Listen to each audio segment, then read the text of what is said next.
In the intricate world of dating, it's often said that words are the bridges connecting two souls. However, when it comes to women navigating the ever-complex waves of ADHD, these bridges can seem a bit more wobbly. Not due to a lack of sincerity or intent, but rather the added layer of neurological nuances that they bring to the table. Imagine stepping into a dance where the steps are influenced both by the rhythm of the music and the unique rhythm of one's mind. This dance, both beautiful and challenging, is the reality for many women with ADHD. Point 1. ADHD's dual dialogue. Picture Sophie, an accomplished artist with a penchant for vibrant hues. On her recent date at a quiet, sophisticated cafe, while her date Tom spoke about his recent travels, a part of Sophie was keenly engaged, hanging on to every word, forming visuals, and perhaps even planning a potential joint trip in the future. But simultaneously, another part of her was recalling a similar place she painted, contemplating if Tom would like her art, and wondering about the dessert menu. This isn't Sophie being dismissive.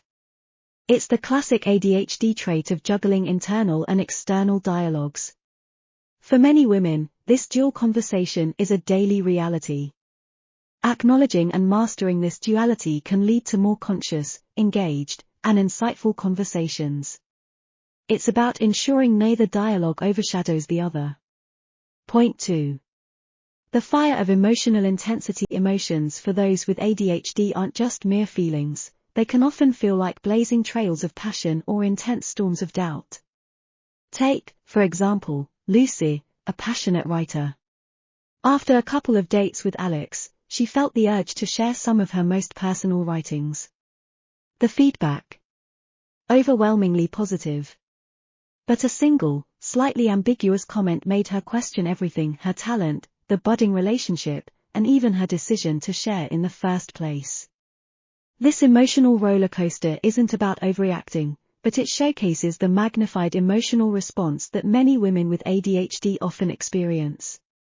The real challenge here is discerning the emotional intensity powered by ADHD from genuine, situational feelings.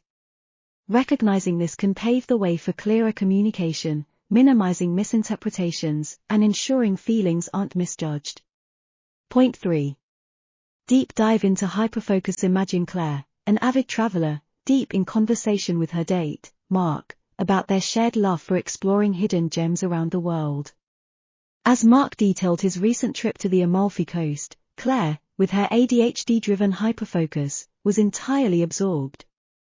She visualized every winding road, every cerulean wave, and every sunlit piazza. For Mark, this attentiveness made the date unforgettable, making him feel truly heard and appreciated. However, in her intense focus, Claire might have missed his hesitant tone when discussing solo travels or the longing in his eyes when mentioning sunsets, wishing someone was beside him. Hyperfocus is indeed a gift, allowing for profound connections, but it's essential to maintain a broadened awareness to capture the unsaid, the hinted, and the implied in conversations. Point 4. Steady rhythms over sprints. Eleanor, a dedicated environmentalist, often found herself speaking with rapid enthusiasm about her latest projects or breakthroughs in sustainable technologies. On a date with Ethan, an equally passionate nature enthusiast, she delved deep into a recent reforestation project. Her words came out in torrents, reflecting her genuine zeal.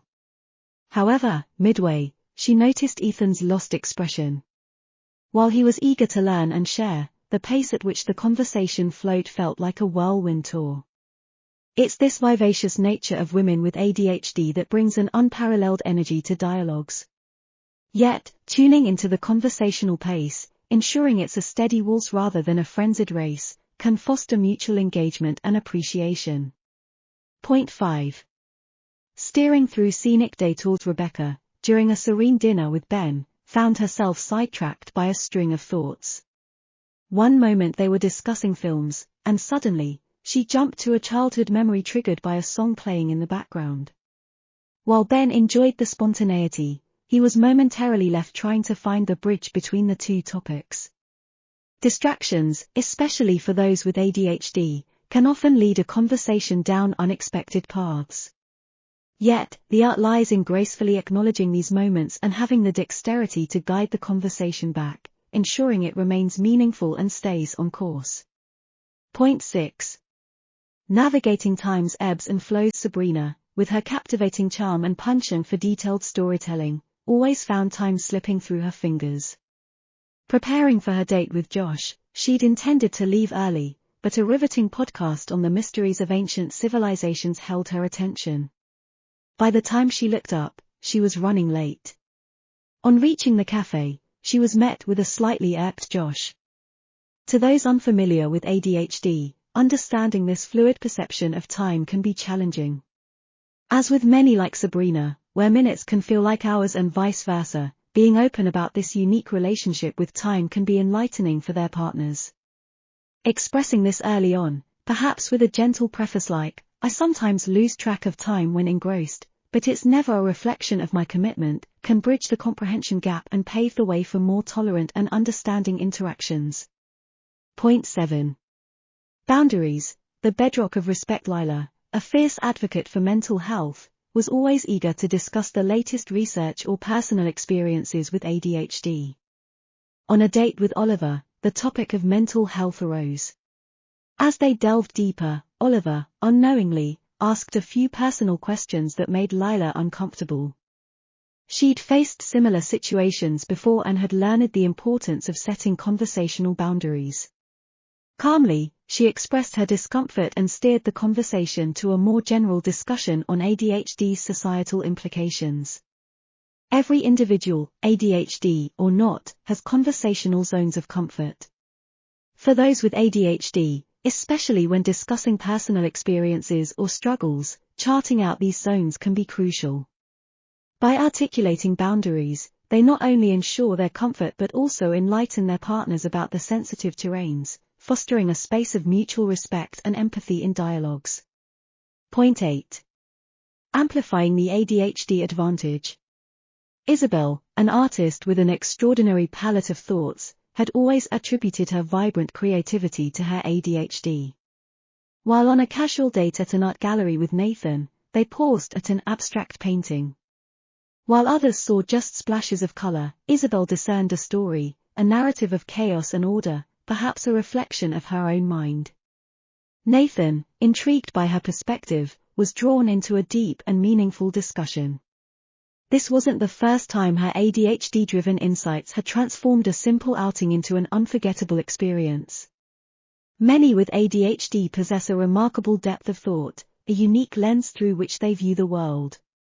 Whether it's their penchant for creativity, their ability to hyperfocus on subjects of passion, or their unparalleled empathy, these strengths, when recognized and channeled, can turn ordinary conversations into moments of true connection and understanding.